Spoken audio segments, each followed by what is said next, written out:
You are 12 years old, and you are standing behind a curtain in the back room of your father's restaurant in Flushing, Queens. On the other side, 8 men are playing Pai Gow around a folding table. The air is thick with cigarette smoke and the sound of tiles clicking like teeth. Your father is not a gambler. He is the house.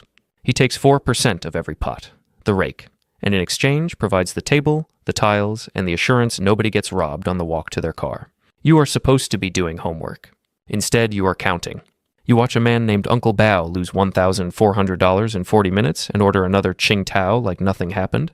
You watch your father sweep $320 into a coffee tin at the end of the night. No product. No inventory. No risk of the thing that keeps your mother awake. The health inspector, the landlord who raises rent every February. You do not know the phrase expected value, but you understand at 12 that the man who plays the game works hard and the man who owns the game goes home with the coffee tin. This is your life at every rank of the casino empire. From the back room in Flushing to the top floor of a tower on the Cotai Strip. Every bet placed by someone else. Every percentage point that belongs to you. Level 1, the runner. Your father has a heart attack. He survives. The restaurant does not. $74,000 in hospital bills, and the Pai Gow room goes dark because trust does not transfer like a lease. You drop out and run deliveries for a bookmaker in Chinatown named Mr. Liu. Envelopes between restaurants, laundromats, a dim sum place on Mott Street with more cameras than a bank. $600 a week in cash. But you do something the other runners do not. You watch. You memorize addresses.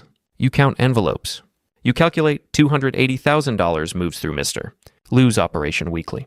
Maybe $340,000 during football season. He takes 11%. You do the math on a napkin the way your father used to. You keep the napkin. Your risk, state gambling charges, 2 to 4 years. You looked it up at a public library. You are already calculating exits before you have fully entered. Level 2, the book. Mr. Liu retires to Vancouver with 2 suitcases and a wife 30 years younger. You take a slice of the book. College basketball. You run it from a bubble tea shop in Sunset Park. Your line sheet is a Google Doc shared with 14 regulars. You set odds using a model you built. Pace, rebounding margin, turnover rate, referee tendencies. Your edge is not intuition. It is arithmetic. Monthly handle, $190,000. Your hold average is 7.3%. Income, $13,870. You are 21, making more than your father ever did from a laptop, and you have never placed a single bet. The first rule, the only rule. The house does not gamble. The house collects the difference between hope and mathematics.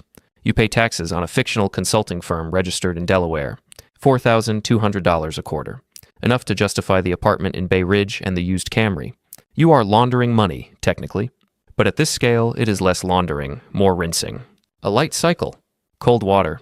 Level 3, the floor. You fly to Las Vegas, not to gamble, to learn. You walk the Bellagio floor for 6 hours. You look at the carpet, patterns that hide stains and guide traffic towards slots.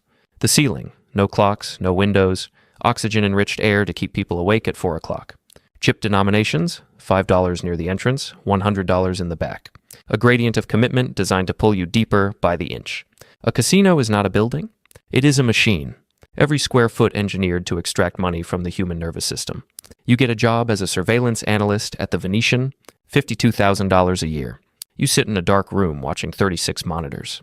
You learn to spot card counters by bet rhythm, chip dumpers by stack direction, cheating dealers by shuffle speed. You learn the one truth every casino employee knows: the math always wins. Not sometimes, always. The house edge is gravity. You cannot beat gravity. You can only delay the fall. You watch a woman play the same penny slot for 9 hours. She feeds it $20 bills the way a person feeds bread to ducks, mechanical, rhythmic, disconnected from outcome. She loses $1,100. She tips the cocktail waitress $5 and walks to the parking garage, and you watch her on the monitor, and she sits in her car for 14 minutes before starting the engine. She will be back tomorrow. You know this because the machine knows this. The machine was designed to make tomorrow inevitable. You save $40,000 in 2 years. You quit. You have a plan. Level 4, the owner. You buy a bar on Fremont Street. Rosie's, 12 slot machines, 4 video poker terminals, a liquor license that costs more than the furniture, $380,000. You put down $110,000 and finance the rest at 9.2%. The average slot in Clark County earns $142 per day. 12 machines, $620,000 per year in gross gaming revenue. After lease payments, staff, electricity, insurance, and the liquor that keeps people at the machines. Net, $194,000. You hire a compliance officer, a former state regulator who knows where the lines are because he used to draw them, $88,000 a year. Worth 10 times that in fines you never pay. You do not drink. You do not gamble. You do not stay past midnight. You are not in entertainment. You are in mathematics. Entertainment is the delivery mechanism. Probability is the product. Level 5, the chain. 7 locations. 3 downtown bars, a truck stop near Prim, 2 taverns in Henderson, a slot route servicing 14 laundromats and gas stations. Total machines, 340. Revenue, $11.2 million. Net, $3.1 million. 46 employees. A CFO from Station Casinos. A lobbyist in Carson City at $8,000 a month who keeps 1 sentence out of 1 bill. A sentence that would have required a $500,000 bond per slot route location. It does not pass.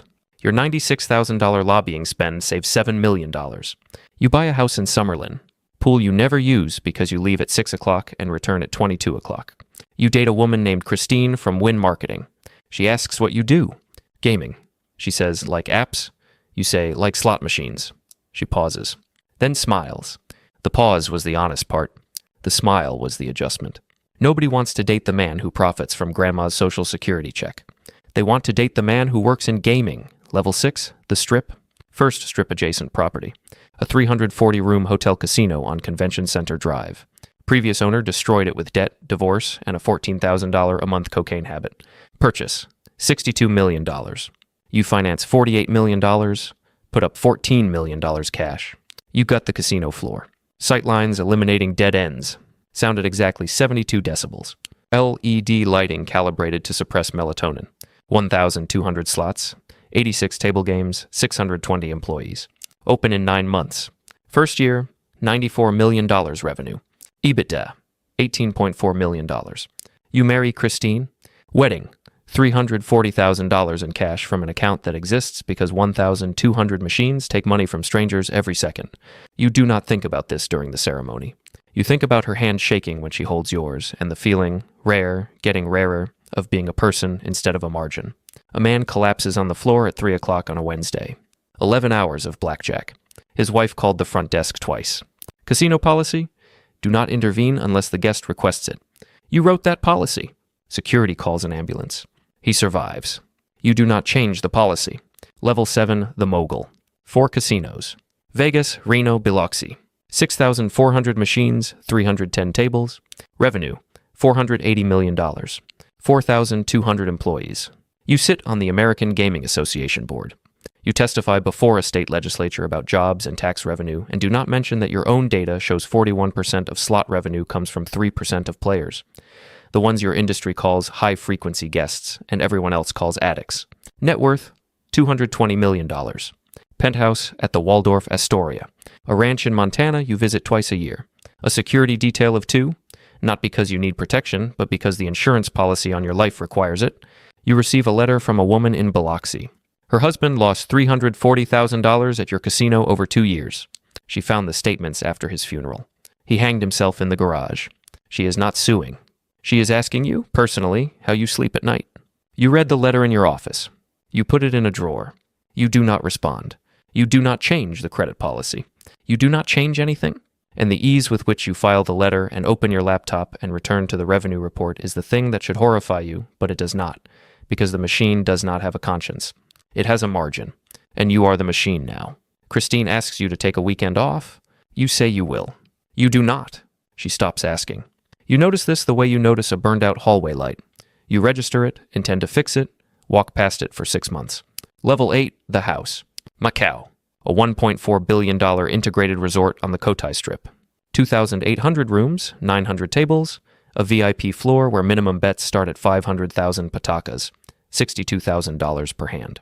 Junket operators bring high rollers from the mainland. Factory owners, developers, party officials spending money they cannot explain. They play baccarat for 72 hours. Your VIP hold averages 2.85% on a monthly handle of $1.2 billion. That is $34 million per month. You sit on the 38th floor watching a man lose $4.3 million in 3 hours. He is calm. He will lose another $2 million before sunrise and return next month because the losing is not the point.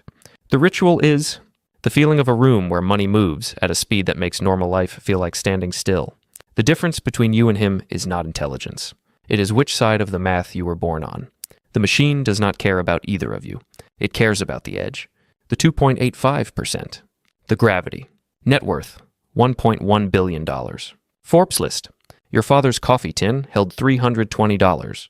The math is the same, 4% of the pot. Scale is the only difference between a back room in Flushing and a tower on the Cotai Strip. Christine filed for divorce 8 months ago. She said, "I am married to a building." She was not wrong. The end. You fly to New York. First time in 3 years. You drive to Flushing. The restaurant is a pharmacy now. The back room is a storage closet filled with boxes of ibuprofen. You stand in the parking lot in the rain. A $4,000 coat. Shoes that cost more than Uncle Bao lost in 40 minutes 34 years ago. Your driver waits in a black Escalade. Your father died 6 years ago. Quietly. In a hospital in Queens, your money could have replaced with a palace. He refused. He said the room was fine. He asked you to bring soup from the place on Roosevelt Avenue, the one with the wontons. You sent your assistant because you were in a meeting in Macau. The soup arrived cold. He ate it anyway. You stand in the rain and understand what the coffee tin was. Not greed, not ambition. $320 so your mother could eat and the landlord could be paid and the lights could stay on 1 more month. Your father took 4% because 4% was survival. You take 2.85% because 2.85% is empire. The math is the same, but something in the translation was lost and you cannot name it, and the rain is getting heavier and the Escalade is warm and you get in and close the door. The parking lot disappears in the mirror. The pharmacy that was a restaurant. The closet that was a back room. The place where you learned that the house always wins. You are the house now, and you are winning. And it does not feel like anything at all.